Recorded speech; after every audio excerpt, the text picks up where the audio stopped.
Estamos llegando quizá a las conclusiones del programa y creo que podemos sacar una muy fácil primera, que es que América Latina está más o menos dividida en dos partes. Habría la América del Sur, digamos del sur profundo, y la América Latina del Norte, como nos dicen en Argentina, por ejemplo, los mexicanos. Eso por una parte.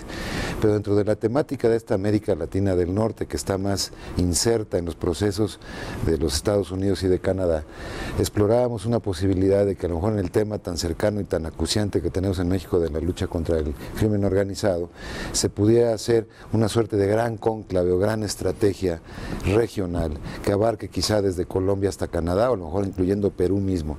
¿Cómo verían ustedes una iniciativa de esta naturaleza poniéndole dientes? Digamos, ahí sí, que los fondos poquitos o muchos que tuviera, por ejemplo, el mismo Estados Unidos, los pusiera en esta iniciativa para coordinar mejor a todas estas partes que están un poco sueltas. Mira, sería muy deseable, y sobre todo para México.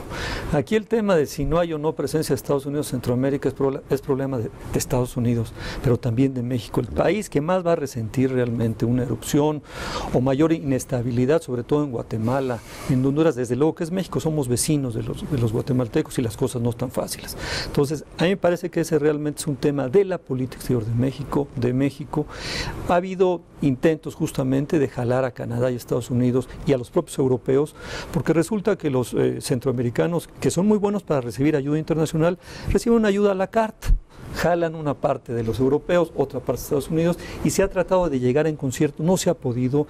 Yo no veo realmente en Washington realmente el interés. En este momento está Washington realmente con muchos problemas, y entonces esto lo ven un poco lejano, un poco mediato el problema, y ahí es donde México tiene que tratar de actuar con más firmeza en lo bilateral y tratar de llevar opciones regionales. Desde luego ha habido, digamos, uno de los éxitos no esperados de la lucha del presidente Calderón contra el narcotráfico y el crimen organizado es la expulsión de zetas al territorio centroamericano. Se han ido a refugiar allá, hay mayores rutas por allá, y a mí me parece que esas consecuencias no inesperadas de la guerra en México contra el crimen organizado deben ser parte de la responsabilidad internacional de México, porque nadie, insisto, como México, debe ser el garante en la medida de lo posible de la gobernabilidad centroamericana.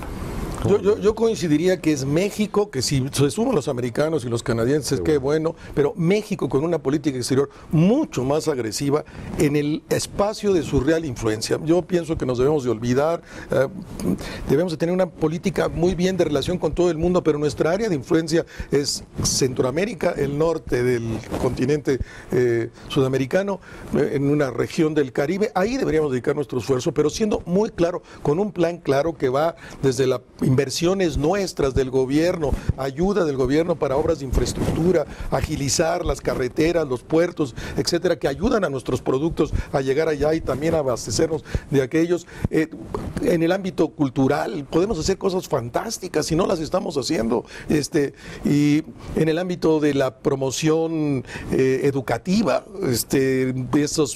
traer a centroamericanos a estudiar en nuestras universidades, como ocurrió años atrás, donde muchos de los presidentes, de los ministros, de los propios militares pasaron o por la Escuela Superior de Guerra acá o pasaron por la UNAM. Hay un enorme espacio de acción, asumiendo que este es nuestro espacio, y lo que no hagamos nosotros como país, nadie lo va a hacer, y en todo caso otro lo va a hacer. Me parece un fracaso de Brasil el intento de haberse metido a Centroamérica con el fenómeno de Honduras. Yo creo que Dilma reconocieron y se echaron para atrás y dijeron, ahí no le entendemos, vámonos de ahí. Bueno, ahí está, ni se meten los Estados Unidos, ni se mete Brasil, es nuestro espacio y tampoco nos metemos nosotros. Los otros tienen justificación, nosotros no. Da la impresión, una primera conclusión entonces, de que está muy suelto el continente, digamos, en cuanto a liderazgos, en cuanto a propuestas, más que liderazgos, esa expresión que a mí no me gusta mucho porque son bastante falsos, o acabo no encontrando que son bastante falsos. Sí es. ¿No? Los argentinos no necesitan el liderazgo que muchas veces se pide a México para comunicarse con Estados Unidos, pues agarran el teléfono y ya está, no tiene ningún problema. Pero sí parecería que estamos viviendo una etapa continental de una especie como de gran entre fractura y soltura, y lo que no está, digamos, siendo un factor de aglutinamiento en esto es los proyectos. Y entiendo que en parte no hay un proyecto continental o único. Hay zonas que tienen, por ejemplo, la nuestra tiene la problemática del crimen organizado mucho más marcada que el Cono Sur, por ejemplo, ¿no?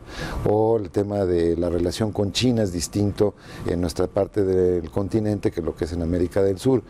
Pero sí, quizá, cuando menos a nivel subregional, yo siento que deberíamos de trabajar en algunas ideas que son de todo el mundo compartidas, porque realmente a los centroamericanos no les va a ir bien sin el apoyo de México, a México no le va a ir bien si no apoya a Centroamérica, y así lo podemos ir viendo, yo creo que por las diferentes regiones del continente. Así es, Enrique, si no va a Centroamérica, el sureste de México no va, y no va a México, hay que entenderlo, y de alguna manera yo creo que es muy importante que las élites mexicanas, gubernamentales, intelectuales, los empresarios lo entiendan así. Ya lo entendimos de Estados Unidos en los 90s, no de Centroamérica, y ahí yo sí te diría, hay un programa realmente precioso del gobierno federal que empezó justamente el presidente Fox, el Plan Puebla-Panamá, que luego se creó en Proyecto Mesoamericano y que realmente tiene las semillas de lo que podemos hacer. Lo que sí se logró, por ejemplo, en esta administración es venderle energía y electricidad finalmente a Guatemala. Como el 10% le vendemos, es muy importante, fue muy difícil, hay muchos intereses encontrados, eran los propios surtidores de electricidad en Guatemala quien no dejaba entrar a la CFE,